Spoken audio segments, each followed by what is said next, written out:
ನೋಡಿ ನಾನಿವತ್ತು ಪನ್ನೀರ್ ಆಲೂ chilli gravy ಮಾಡ್ತಾಯಿದ್ದೇನೆ.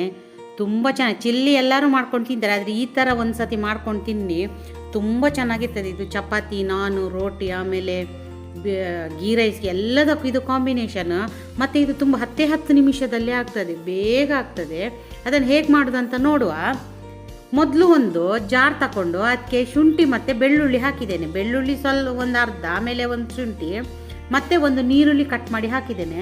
ಆಮೇಲೆ ಒಂದು ಟೊಮೆಟೊ ಹಣ್ಣನ್ನು ಕಟ್ ಮಾಡಿ ಹಾಕಿ ನೈಸಾಗಿ ಒಂದು ಪೇಸ್ಟ್ ಮಾಡ್ಕೊಂಡು ಬರಬೇಕು. ಇದು ತುಂಬ ಈಸಿ, ತುಂಬ ಹೊತ್ತು ಏನು ಬೇಡ. ಕೆಲವರು ಹೇಳ್ತಾರೆ ಬರೀ 2 ನಿಮಿಷದಲ್ಲಿ, 2 ನಿಮಿಷದಲ್ಲಿ ಅಲ್ಲ, ಒಂದು 10 ನಿಮಿಷ ತಾಗ್ತದೆ ಒಂದು ಈ ರೆಸಿಪಿ ಮಾಡಬೇಕಂದ್ರೆ. ಮತ್ತು ಇದು ತುಂಬ ರುಚಿಯಾಗಿರ್ತದೆ. ಪನ್ನೀರ್ ಚಿಲ್ಲಿ ಮತ್ತು ಪನ್ನೀರ್ ಮಂಚೂರಿ ಎಲ್ಲರೂ ಮಾಡ್ಕೊಂಡು ತಿಂತಾರೆ, ಆದರೆ ಈ ಥರ ಒಂದು ಸರ್ತಿ ಮಾಡ್ಕೊಂಡು ತಿನ್ನಿ, ತುಂಬ ಚೆನ್ನಾಗಿರ್ತದೆ. ನೋಡಿ ಇವಾಗ ಇದು ಗ್ರೈಂಡ್ ಆಯಿತು. ಈಗ ಇಲ್ಲಿ ನಾನು ಪನ್ನೀರ್ ತಗೊಂಡು 250 ಗ್ರಾಮ್ ಪನ್ನೀರ್ ಇದೆ, ಇದನ್ನು ಕ್ಯೂಬ್ ಆಗಿ ನೋಡಿ ನಾನು ಕಟ್ ಮಾಡ್ತಾ ಇದ್ದೇನೆ. ನಿಮಗೆ ಯಾವ ಸೈಜ್ ಬೇಕೋ ಆ ಸೈಜಲ್ಲಿ ಕಟ್ ಮಾಡಿ. ನಾನಿದನ್ನು ಸಣ್ಣ ಸಣ್ಣ ಕ್ಯೂಬ್ ಮಾಡ್ತಾ ಇದ್ದೇನೆ. ಇದನ್ನು ಇವಾಗ ಕಟ್ ಮಾಡಿ ಒಂದು ಬಾಣಲಿ, ನಾನು ಎಣ್ಣೆ ಬಿಸಿ ಆಗಲಿಕ್ಕೆ ಇಟ್ಟಿದ್ದೆ ನೋಡಿ ಒಂದು ಬಾಣಲಿಯಲ್ಲಿ, ಅದರಲ್ಲಿ ಹಾಕಿ ಪನ್ನೀರನ್ನು ಎಲ್ಲ ಪನ್ನೀರ್ ಹಾಕಿ ಫ್ರೈ ಮಾಡಬೇಕು. ಗೋಲ್ಡನ್ ಬ್ರೌನ್ ಬರುವ ತನಕ ಫ್ರೈ ಮಾಡಬೇಕು. ಯಾಕೆಂದರೆ ಫ್ರೈ ಮಾಡಿ ಹಾಕಿದರೆ ಟೇಸ್ಟ್ ತುಂಬ ಚೆನ್ನಾಗಿರ್ತದೆ, ಒಂಥರ ಜಾಸ್ತಿ ಆಗ್ತದೆ ಟೇಸ್ಟ್. ನೋಡಿ ಇವಾಗ ಫ್ರೈ ಮಾಡ್ತಾ ಇದ್ದೇನೆ, ಇದು ಗೋಲ್ಡನ್ ಬ್ರೌನ್ ಬರಬೇಕು. ನೋಡಿ ಇವಾಗ ಇದು ಫ್ರೈ ಆಗ್ತಾ ಆಗಿದೆ. ಇವಾಗ ಇದನ್ನು ನಾನೊಂದು ಪ್ಲೇಟಿಗೆ ಟ್ರಾನ್ಸ್ಫರ್ ಮಾಡ್ತಾ ಇದ್ದೇನೆ. ಆನಂತರ ಒಂದು ಕ್ಯಾಪ್ಸಿಕಮ್, ಒಂದು ಟೊಮ್ಯಾಟೊ, ಒಂದು ಈರುಳ್ಳಿಯನ್ನು ಕ್ಯೂಬ್ ಆಗಿ ಕಟ್ ಮಾಡಿ ಇಟ್ಕೊಂಡಿದ್ದೆ ಮೊದಲೇ. ಅದನ್ನು ನಾನು ಅದು ಮಿಸ್ ಆಯಿತು ವಿಡಿಯೋ. ನೋಡಿ ಇವಾಗ ಅದನ್ನು ಹಾಕಿ ಸ್ವಲ್ಪ ಒಂದು 2 ನಿಮಿಷ ಬಾಡಿಸ್ಕೊಳ್ಬೇಕು. ಜಾಸ್ತಿ ಏನಿದು ಬೇಡ, ಒಂದು 45% 50% ಅಷ್ಟು ಇದು ಫ್ರೈ ಆದರೆ ಸಾಕು. ಅದು ಸ್ವಲ್ಪ ಫ್ರೈ ಮಾಡಿದರೆ ಒಂಥರ ಇದರಲ್ಲಿ ಕ್ರಿಸ್ಪಿನೆಸ್ ಹಾಗೆ ಇರ್ತದೆ. ಅದಕ್ಕೋಸ್ಕರ ನಾವು ಡೈರೆಕ್ಟ್ ಹಾಕಿಬಿಟ್ರೆ ಅದು ಒಂಥರ ಬೆಂದು ಮೆತ್ತಗಾಗ್ತದೆ, ಸ್ಮೂತ್ ಆಗ್ತದೆ. ಅದಕ್ಕೆ ನಾವು ಫ್ರೈ ಮಾಡಿ ಹಾಕೋದು. ಇವಾಗ ನೋಡಿ ಒಂದು ಪೊಟ್ಯಾಟೊ ಕ್ಯೂಬ್ ಆಗಿ ಕಟ್ ಮಾಡಿ ಹಾಕ್ಕೊಂಡಿದ್ದೇನೆ. ಇದನ್ನು ಸ್ವಲ್ಪ ಗೋಲ್ಡನ್ ಬ್ರೌನ್ ಬರುವ ತನಕ ಫ್ರೈ ಮಾಡಬೇಕು. ಹೀಗೆ ಎಲ್ಲವನ್ನು ಫ್ರೈ ಮಾಡಿ ಒಂದು ಸೈಡಲ್ಲಿ ಇಟ್ಕೊಳ್ಬೇಕು. ಈಗ ಇದನ್ನು ಟೊಮ್ಯಾಟೊ ಇದು ಒಂದು ಸೆಕೆಂಡ್ ಈ ಥರ ಬೇಗ ಆಗ್ತದೆ ಇದು. ಈಗ ನೋಡಿ ಒಂದು ಕಡಾಯಿ ಇಟ್ಟು ಅದಕ್ಕೆ ನಾನು ಎಣ್ಣೆ ಹಾಕಿದ್ದೇನೆ. ಎಣ್ಣೆ ಬಿಸಿ ಆದಮೇಲೆ ಒಂದು ಪಲಾವ್ ಎಲೆ, ಒಂದು ಚಕ್ಕೆ, ಆಮೇಲೆ 2 ಲವಂಗ ಹಾಕಿ ಸ್ವಲ್ಪ ಫ್ರೈ ಮಾಡಬೇಕು. ಮತ್ತು ಒಂದು ಈರುಳ್ಳಿಯನ್ನು ಸಣ್ಣ ಕಟ್ ಮಾಡಿ ಚಾಪ್ ಮಾಡಬೇಕು, ಸಣ್ಣದಾಗಿ ಕಟ್ ಮಾಡಿ ಹಾಕಬೇಕು. ಹಾಕಿ ಗೋಲ್ಡನ್ ಬ್ರೌನ್ ಬರಬೇಕು, ಅಲ್ಲಿ ತನಕ ಫ್ರೈ ಮಾಡಬೇಕು. ಆಮೇಲೆ ನಾವು ಮಸಾಲೆ ರುಬ್ಕೊಂಡಿದ್ದೇವಲ್ಲ ಅದನ್ನು ಹಾಕಬೇಕು. ಅದನ್ನು ಹಾಕಿ ಚೆನ್ನಾಗಿ ಅದರದ್ದು ಎಂಥ ನೀರಿನ ಪಸೆ ಇದ್ದರೆ ಎಲ್ಲ ಹೋಗಬೇಕು, ಅಲ್ಲಿ ತನಕ ಫ್ರೈ ಮಾಡಬೇಕು. ನೋಡಿ ಇವಾಗ ಎಲ್ಲ ಆಗಿದೆ, ಇದು ಗೊತ್ತಾಗ್ತದೆ, ಕಲರ್ ಚೇಂಜ್ ಆಗಿದೆ. ಈಗ ಅದಕ್ಕೆ ಅರಶಿನ ಪುಡಿ, ಮತ್ತು 1 ಸ್ಪೂನ್ ಕೊತ್ತಂಬರಿ ಪುಡಿ, ಮತ್ತು ಅರ್ಧ ಸ್ಪೂನ್ ಜೀರಿಗೆ ಪುಡಿ, ಮತ್ತು 1.5 ಸ್ಪೂನಷ್ಟು ಚಿಲ್ಲಿ ಪೌಡರ್ ಹಾಕಿ ಪುನಃ ಅದನ್ನು ಒಂದು 2 ನಿಮಿಷ ಚೆನ್ನಾಗಿ ಬಾಡಿಸ್ಕೊಳ್ಬೇಕು.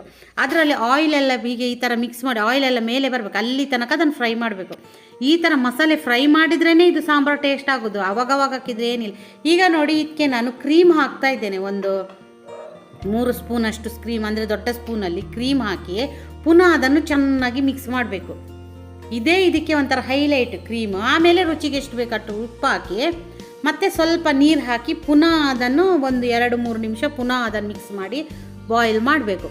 ಈಗ ಅದು ಎಲ್ಲಿ ತನಕ ಮಾಡಬೇಕು ಹೇಳಿದರೆ ಇದರಲ್ಲಿ ಆಯಿಲೆಲ್ಲ ಬಿಟ್ಕೊಂಡು ಬರಬೇಕು, ಅಲ್ಲಿ ತನಕ. ಇದು ನೋಡಿ ಹೇಗೆ ಬಿಟ್ಕೊಂಡು ಮಾಡಿದ್ದು, ನಾವು ಕ್ರೀಮೆಲ್ಲ ಹಾಕಿದ್ದೇವಲ್ಲ, ತುಂಬ ಚೆನ್ನಾಗಿದೆ. ಫ್ಲೇವರ್ ಅಂತೂ ತುಂಬ ಚೆನ್ನಾಗಿರ್ತದೆ. ಈಗ ಇದಕ್ಕೆ ನಾವು ಫ್ರೈ ಮಾಡಿದ ಪೊಟ್ಯಾಟೊ ಹಾಕಿ ಒಂದು 2 ನಿಮಿಷ ಬಿಡಬೇಕು. ಅದು ಆದಮೇಲೆ ಮತ್ತೆ ಇದು ಹಾಕಬೇಕು, ಪನ್ನೀರನ್ನು ಹಾಕಿ ಪುನಃ ಮಿಕ್ಸ್ ಮಾಡಬೇಕು. ಒಂದು ನಿಮಿಷ ಈ ಥರ ಫ್ರೈ ಮಾಡಿಕೊಂಡು ನಂತರ ನಾವಿಲ್ಲಿ ಹುರಿದಿಟ್ಕೊಂಡಿದ್ದೇವಲ್ಲ ಬೇರೆ ಎಲ್ಲ ಈರುಳ್ಳಿ, ಕ್ಯಾಪ್ಸಿಕಮ್, ಆಮೇಲೆ ಟೊಮೆಟೊ, ಅದನ್ನು ಹಾಕಿ ಅದನ್ನು ಹಾಕಿ ಏನು ನಾವು ಇದು ಮಾಡಬೇಕು ಅಂತಿಲ್ಲ, ಬೇಯಿಸಬೇಕು ಆ ಥರ ಏನಿಲ್ಲ. ಅದು ಬಿಸಿಗೇನೆ ಇದಾಗಿರ್ತದೆ. ಇದು ಯಾಕೆಂದರೆ ಇದು ಕ್ರಿಸ್ಪಿ ಸ್ವಲ್ಪ ರಾ ಇದೆ ಇರಬೇಕು, ಇದು ಬೆಂದು ಹೋಗಬಾರ್ದು. ನೋಡಿ ಇವಾಗ ಎಷ್ಟು ಚೆನ್ನಾಗಿ ರೆಡಿಯಾಗಿದೆ ನೋಡಿ, ತುಂಬ ಚೆನ್ನಾಗಾಗಿದೆ. ಈಗ ನಾನಿಲ್ಲಿ ಕೊನೆಗೆ ಒಂದು 1/4 ಸ್ಪೂನಷ್ಟು ಗರಂ ಮಸಾಲ ಹಾಕ್ತಾ ಇದ್ದೇನೆ. ಇದು ಕೊನೆಗೆ, ನಾವು ಇದು ಹಾಕಿ ಕುದಿಸ್ಲಿಕ್ಕೆಲ್ಲ ಏನೂ ಇಲ್ಲ, ಕುದಿಸಿದ್ರೆ ಅದರ ಫ್ಲೇವರ್ ಎಲ್ಲ ಹೋಗ್ತದೆ. ನಂತರ ಕಸೂರಿ ಮೇಥಿ ನೋಡಿ ನಾನಿಲ್ಲಿ ಕೈಯಲ್ಲಿ ಕ್ರಷ್ ಮಾಡಿ ಪುಡಿ ಮಾಡಿ ಹಾಕ್ತಾ ಇದ್ದೇನೆ. ಆಮೇಲೆ ಇದು ಡ್ರೈ ಕೊರಿಯಾಂಡರ್, ಇದನ್ನು ಸಹ ನಾನು ಪುಡಿ ಮಾಡಿ ಹಾಕ್ತೀನಿ. ಮತ್ತು ಲಾಸ್ಟಿಗೆ 1 ಪಿಂಚಷ್ಟು ಸಕ್ಕರೆ ಹಾಕಿ ಇದು ಬ್ಯಾಲೆನ್ಸ್ ಮಾಡ್ತದೆ ಎಲ್ಲ, ಮತ್ತು ಅದಕ್ಕೊಂಥರ ಟೇಸ್ಟ್ ಮೇಕರ್ ಥರ ಟೇಸ್ಟ್ ಕೊಡ್ತದೆ. ಈಗ ನೋಡಿ ರೆಡಿ ಆಯಿತು, ಎಷ್ಟು ಚೆನ್ನಾಗಿ ಬಂದಿದೆ ನೋಡಿ. ಇದು ಆಲೂ ಪನ್ನೀರ್ ಚಿಲ್ಲಿ ಗ್ರೇವಿ ತುಂಬ ಚೆನ್ನಾಗಿ ಬಂದಿದೆ. ನೀವು ಸಹ ಮಾಡಿ. ಆಮೇಲೆ ನನಗೆ ಹೇಳಿ ಕಮೆಂಟ್ ಬಾಕ್ಸಲ್ಲಿ ಹೇಗಾಗಿದೆ ಅಂತ. ನೋಡಿ, ಇದು ಎಷ್ಟು ಈಸಿಯಾಗಿ ಮಾಡ್ಬೋದಲ್ಲ, ತುಂಬ ಈಸಿ, ಏನು ಇಂಗ್ರೀಡಿಯೆಂಟ್ ಬೇಡ ಇತ್ತು, ಮನೆಯಲ್ಲಿ ಇದ್ದದ್ದೇ ಸಾಕು. ಪನ್ನೀರ್ ಒಂದು ಮಾಡ್ಕೊಂಡ್ರೆ ಆಯ್ತು, ಮನೆಯಲ್ಲೇ ಮಾಡ್ಕೊಬೋದು ಹಾಲಿಂದ. ಆಮೇಲೆ ಹೇಳಿ ನನಗೆ ಹೇಗಾಗಿದೆ ಅಂತ. ಇಲ್ಲಿ ತನಕ ವಿಡಿಯೋ ನೋಡಿದ ನಿಮಗೆಲ್ಲರಿಗೂ ಧನ್ಯವಾದಗಳು. Thank you.